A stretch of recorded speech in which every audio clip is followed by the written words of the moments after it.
Shut up and sit down. Hey guys, here we are again for another edition of the DFS Datalytics starting lineup. Let's get right to the picks. At center, I have Nathan MacKinnon from the Colorado Avalanche. Now on the surface, this might seem like a donkey kind of pick, but again, I'm trying to give you things that aren't going to be chalk, so I'm not going to tell you to take Sid and Gino tonight. Those are givens. But MacKinnon is the highest volume shooter on Colorado. He does have 183 shots so far in the year. Buffalo was pretty decent favorites. I think there's going to be some good steam on them.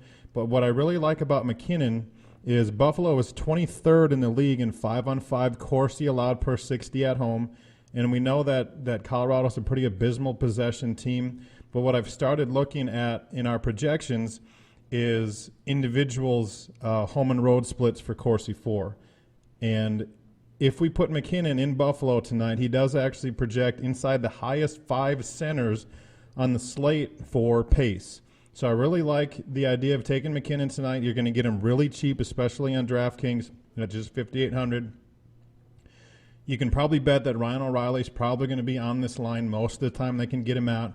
But I like this line anyway. They've been pretty decent of late with Landeskog and Rantanen on his wings. So my pick for tonight is Nathan MacKinnon. I admit there's times I'm really wrong on ownership. And I was wrong Tuesday night with Mike Hoffman. I didn't really think the Sens would be as highly owned as they were. So tonight it's I'm in the same boat with Nino Niederreiter from the Minnesota Wild. I think he's in a good spot. I just don't really know what his ownership's going to be. I'm just thinking with the amount of other good plays there are at the wing position with some of the matchups we have. I think Minnesota's actually going to go a little bit under the radar, but I do love Niederreiter. He does have 23 points in the season so far in 27 home games. He does actually lead the team in power play goals, and we've known pretty much the entire season and the year before that the Stars' PK is pretty atrocious. He's among the top forward values, especially on DraftKings and FanDuel. His price on Fantasy Draft is fine. I really don't like the price on Draft Day. I think 13.2 is a little high for Niederreiter, but I really like the position they're in against Dallas at home, and I expect Niederreiter to get on the score sheet. Over on the other side, I know Pittsburgh's going to be chalk, but I love Hornquist tonight simply because he always seems to be the guy in Pittsburgh's power play with the least amount of ownership on him. The other advantage he has is he is playing with Malkin tonight, who is our highest projected player. So him and Malkin are the only two Pittsburgh line mates that play together at both even strength and on the power play, so that's a little added bonus. If you want to take him as a mini stack or if you want to take the whole line, obviously any of those plays are good. He is a pretty decent volume shooter, especially at home. He's averaging almost 4 shots per game. And he is our third highest projected forward as well. And third highest projected forward at just 66 on DraftKings. 68 on FanDuel is real nice. A little up there at Fantasy Draft, but not too extraordinary. Draft day price is about what I expect, maybe a hair high. So I really like the Hornquist pick. And if you're looking at Pittsburgh, if you're targeting them, this is the guy on the team that you're probably going to get that's on the power play unit at the lowest ownership rates. Moving back to defense, yes, the Kings are going to be chalk, but I think most of that ownership is probably going to be focused on Carter and Kopitar and probably Doughty and maybe even a couple of Muzzins out there. But I do love Martinez. He's our third highest projected D-man of the night. He's our top value defenseman over the $4,000 price range. And he does have 18 of his 24 points at home, so he's pretty productive on home ice.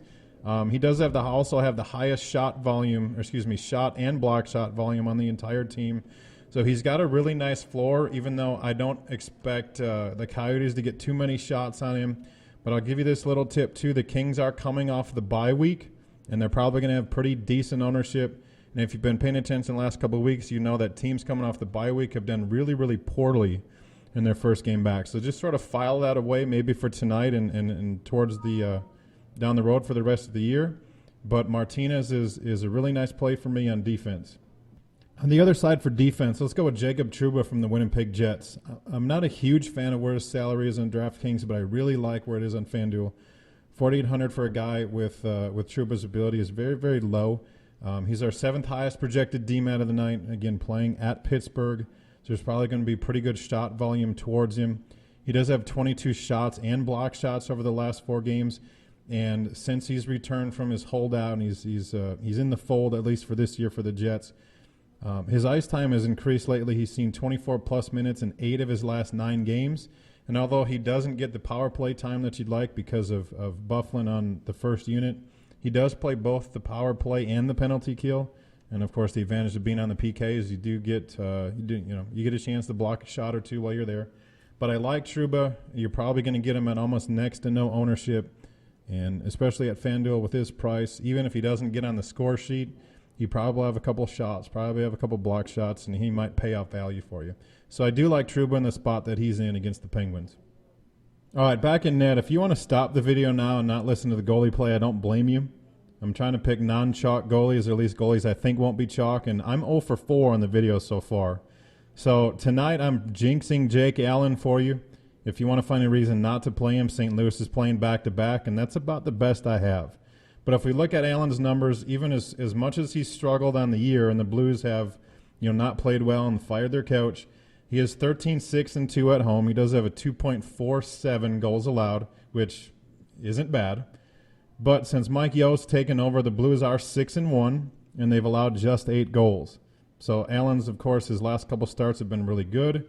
And the last reason I got to take him tonight is Vancouver's at the very last or very end of a 6-game road trip, and they're going home after tonight. So after the trip they've had and some of the injuries they've had, they're probably already thinking about getting back to Vancouver.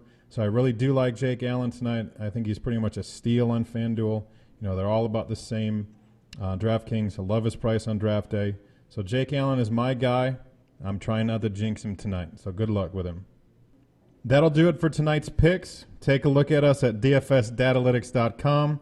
I'm almost always on Twitter during game time at dfsdatalytics, so I'm pretty confident in the skaters, and I'll be trying not to tilt the goalie pick for the night. But good luck, and if you have any questions, just hit us up.